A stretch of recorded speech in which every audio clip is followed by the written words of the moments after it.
뭐 헌금 많이 하고 오지에 나가서 선교하고 또 고생해서 말씀 준비하고 하는 거 그거 충분히 존경받을 만한 일 아닌가? 이렇게 생각하시는 분들이 분명히 있을 텐데 왜 제가 그걸 무서운 죄다, 어떤 의미에서 무서운 죄다라고 이야기를 하는지를 여러분이 잘 들어보시란 말이에요. 여러분이 성경이 동등한 하나님의 종들이라고 부르는 여러분의 동료들을 존경의 대상, 심지어 경배의 대상으로 올려놓는 이유는 성도의 신분과 성경이 말하는 상급의 개념에 대한 오해에서 비롯된 거예요. 우리는 누가 힘들고 어렵고 과분한 수고를 하게 되면요, 하나님이 그 사람한테 더 큰 상을 줄 것이다라는 확신을 갖고 있어요. 그리고 그 큰 상을 받게 될 사람에 대한 동경이 경배로까지 둔갑을 하게 되는 거예요. 예를 들어서 하나님의 말씀을 전하는 목사는 우리가 알지 못하는 성경의 비밀을 우리보다 더 많이 알고 있고 깊이 있게 이해하고 있기 때문에 하나님께 더 큰 상을 받을 거야 라고 생각한다거나, 우리는 감히 상상도 못할 액수를 저 장로는 어떻게 저렇게 교회에 쾌척할 수가 있나, 저 사람 분명 하나님께 큰 상을 받을 거야 라고 생각한다거나, 또 아프리카나 아마존이나 동남아 같은 열악한 환경 속에서 수년간, 길게는 수십 년간 선교를 한 선교사들은 우리가 하지 못하는 엄청난 일을 해냈기 때문에 하나님께 큰 상을 받을 것이다 라고 생각을 한단 말이에요. 그게 결코 중요하지 않다는 이야기가 아니에요.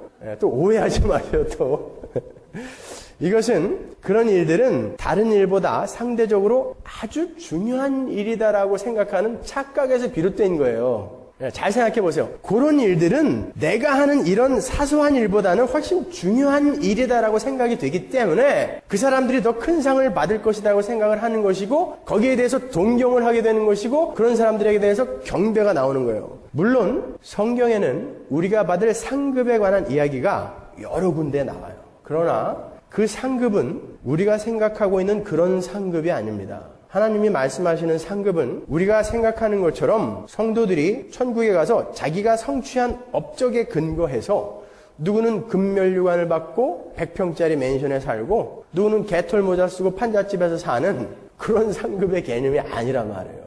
그럼에도 불구하고 우리 마음속에는 내가 이렇게까지 하는데 하나님이 나를 외면하실 수 있을까라는 그런 마음들이 있단 말이죠. 그건 여러분이 확실히 박살내버리셔야 되는 거예요, 여러분.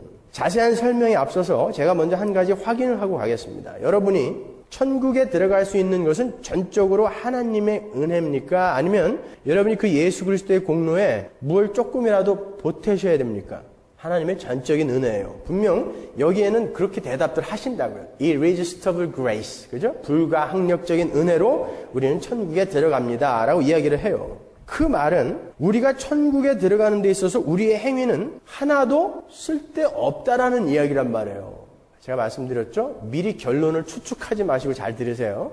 우리는 전적으로 예수 그리스도의 행위에 힘입어서 천국에 들어가는 거예요. 맞습니까?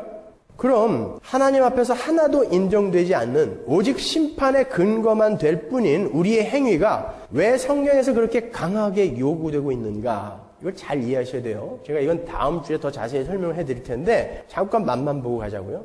하나님은 분명 성경에서 서로 사랑하라, 용서하라, 기뻐하라, 감사하라 등등 많은 행위의 명령을 하고 계시단 말이에요. 여러분 생각해 보세요. 명령이라는 건 그 명령을 이행할 수 있는 자질이 있는 사람한테 주어지는 거예요. 맞죠?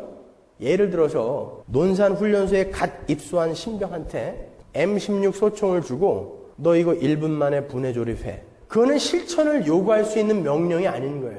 걔는 M16 소총을 처음 봤는데 어떻게 1분 안에 그걸 분해했다가 조립을 해요.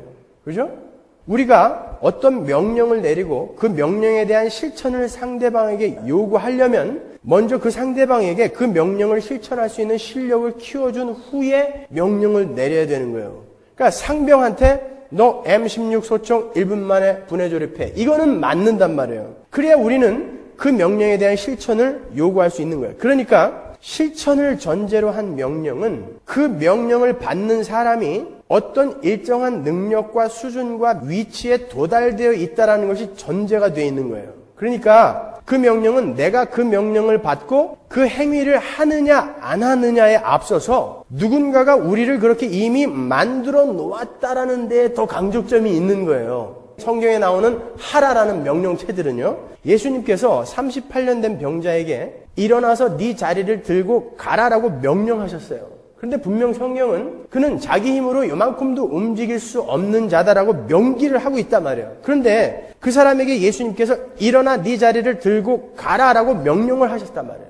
여기서 중요한 건 예수님께서 그 불가능한 자에게 일어나서 네 자리를 들고 가라라는 명령을 하자마자 성경이 그렇게 불가능한 자라고 명기를 했던 그 사람이 그 명령에 복종하여 일어나 행위를 했다라는 거예요. 분명 그 행위는 그 38년 된 병자의 자율적인 의지와 노력과 힘으로 된 게 아니죠. 왜? 성경이 그는 그럴 힘이 없다라고 명기를 해놨으니까요. 그는 자신의 자율적인 힘이나 노력으로는 조금도 움직일 수 없었어요. 그런데 그는 예수님의 명령을 행위로 옮겼어요. 그 말은 예수님께서 명령을 내리시기 전에 이미 그에게 그 명령을 행할 수 있는 사람으로 만들어 놓으셨다라는 말인 거예요. 그래서 요한복음 5장 9절이 그 병자가 나았으므로 일어나 걸어갔다라고 한다고요. 그러니까 일어나 걸어간 행위가 나오기 전에 나은 게 먼저 선행된 거예요. 그러니까 예수님은 그 병자를 낫게 해주신 후에 일어나 걸어가라라는 그런 실천할 수 있는 명령을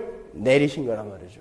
즉 하나님의 명령에 대한 그 실천, 그 결과는 인간이 자율적인 의지와 노력으로 생산해내는 것이 아니라 하나님께서 명령을 내리실 때에 이미 그 결과에, 그 실천에 그 명령을 받는 자들을 집어넣고 계시는 거란 말이죠. 이게 성경에서 말하는 명령인 거예요.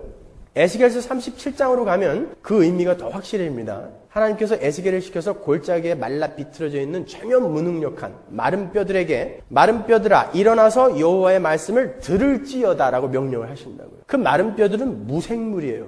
그죠? 완전히 말라 비틀어져서 먼지가 풀풀 나는 뼈니까 무생물인 거예요, 그거는요. 근데 그들이 명령을 수행합니까? 수행한다고요. 어떻게 수행하죠? 하나님께서 그 마른 뼈들을 살리셔서 그 명령을 수행할 수 있는 자들로 만들어 놓으심으로 그 마른 뼈들이 하나님의 명령을 수행하는 거예요. 듣는다고요. 절대 마른 뼈들의 노력이나 의지가 개입이 된 게 아니잖아요. 그죠? 죽어있는 자들이 무슨 의지가 있으며 힘이 있으며 노력을 바랄 수가 있습니까, 여러분? 잘 생각해 보시란 말이에요. 결국 하나님께서 우리에게 서로 사랑하라, 용서하라, 인내하라, 감사하라, 기뻐하라, 복음에 합당하게 살아라라고 명령을 하셨다라는 것은 우리의 의지나 노력으로 그것을 이루어내라라는 것이 아니라 내가 너희를 이미 그 명령을 수행할 수 있는 사람들로 만들어 놓았고 창세전에 이미 너희를 택했고 그 명령을 너희의 삶 속에서 이제 경험적으로 발휘하면서 살도록 지금은 죄가 너희를 자꾸 그걸 못하게 하지만 이제 너희 삶 속에서 그것을 경험적으로 발휘하며 살 수 있도록 끌고 가고야 말겠다라는 하나님의 결연한 의지의 선포인 거란 말이에요.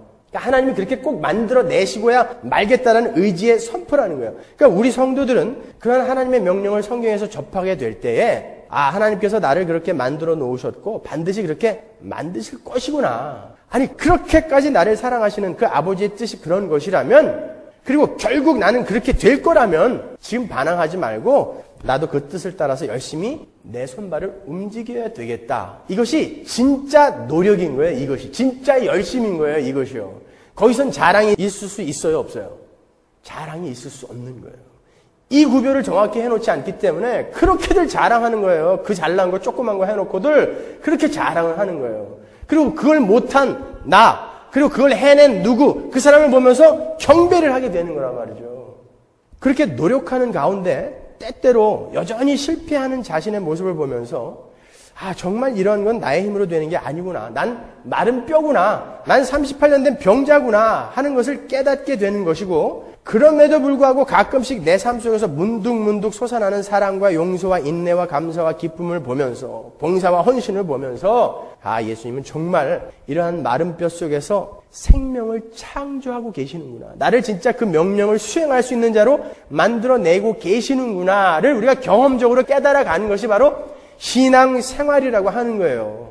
그래서 우리가 사랑을 하고 인내를 하고 용서를 하고 봉사를 하고 헌신을 한 후에도 우리는 절대 자랑할 수가 없는 거예요. 내가 한 것이 하나도 없는데 무슨 자랑을 합니까? 아니 심지어 내가 언제 그런 사랑을 했는지 언제 그런 용서를 했는지 언제 그런 봉사를 했는지 자기 자신도 기억을 못해요. 마태복음 25장 37절 보세요. 보세요. 예수님께서 의인들에게 너희는 이러저러한 것들을 잘했으니까 천국으로 가라 그랬더니 의인들이 깜짝 놀라면서 자기들이 한 걸 기억을 못해요. 주님, 내가 언제 그런 거 했어요? 그런다니까요. 의인들이 내가 언제 그런 거 했어요? 예수님이 했대는데 내가 언제 그런 거 했어요? 이렇게 물어본다고요. 왜? 나는 계속 실패하는 가운데 예수님이 내 안에서 일을 하고 계셨거든요. 그 안에서 예수님이 사랑하는 자로, 용서하는 자로, 인내하는 자로 나를 만들어내셨거든요. 그러니까 내가 기억을 못해. 내가 언제 사랑했는가? 그래서 계시록 4장에서 그 24장로들이 면류관을 벗어 던지는 거예요. 하나님 앞에. 하나님은 네가 다 했다 그러는데 우리는 가서 보니까 내가 한 게 하나도 없잖아요. 그러니까 벗어 던지면서 거룩하다, 거룩하다 하는 거예요. 그러니까 여러분이 해놓은 행위에 자랑이 요만큼이라도 있으면 그건 다 가짜인 거예요. 그런데 우리가 하나님 앞에 가갖고 하나님 나 상 안 줘요? 이럴 수 있냔 말이에요. 아니 의인들은 하나도 기억 못하고 내가 언제 뭘 했다고 그러는 거예요? 이러는데 오늘날의 가르침은 상 준다 이거예요. 네가 하면 내가 상 줄게요. 기억을 못한다는데 상 준대. 그렇다면 고린도전서 3장에 나오는 공력에 따른 상급에 관한 이야기는 무언가? 여러분도 아시다시피 고린도 교회에 바울파, 아볼로파, 게바파 같은 파벌이 생겼어요. 그러한 일이 생긴 것은 고린도 교회 사람들이 어떤 특정인들을 특별하게 보았기 때문에 그런 거예요. 그래서 그들은 예수 그리스도가 아닌 바울, 아볼로, 베드로를 숭앙하게 됐고 파벌을 만들게 된 거죠. 왜요? 그 특별한 사람들은 하나님께 분명 더 큰 상을 받을 사람들로 여겨졌기 때문에 그런 거예요. 바울이 7절에서 그들에게 이렇게 말하죠. 나는 심었고 아볼로는 물을 주었다. 그러나 심은 자나 물 주는 자는 아무것도 아니다. nothing 그렇게 이야기한다고요. 하나님이 잘하게 하시지 않으면 우리는 전부 무용지물이다 그러는 거예요. 우리는 단지 그냥 도구야. 스피커야. 이렇게 이야기하는 거예요. 그리고 8절에서 심는 자나 물 주는 자가 각각 자기의 일하는 대로 자기의 상을 받을 것이다 라고 이야기하죠. 여기에서 한번 또 오해를 해요. 이 말은 심는 자나 물 주는 자는 그 사람의 역할에 따라서 차등적인 상을 받을 것이다가 아니라 심는 자나 물 주는 자는 각각의 역할로, 다른 말로 목사는 목사의 역할로, 다른 일을 맡은 분은 그 일로 각각 같은 상을 받게 된다라는 의미인 거예요. 그 상이 뭐예요? 영생이잖아요. 마태복음 19장 29절 보세요. 또 내 이름을 위하여 집이나 형제나 자매나 부모나 자식이나 전토를 벌인 자마다 여러 배를 받고 또 영생을 상속하리라. 이거 갖고 또 사기를 자주 치죠. 야 버려봐. 하나님이 여러 배로 돌려주신다. 그런다 말이죠. 이게 성도들이 받을 상급의 내용에 관한 구절이에요. 여기에 대해서는 제가 여러 번 설명해 드렸으니까 자세히 설명을 안 하겠습니다.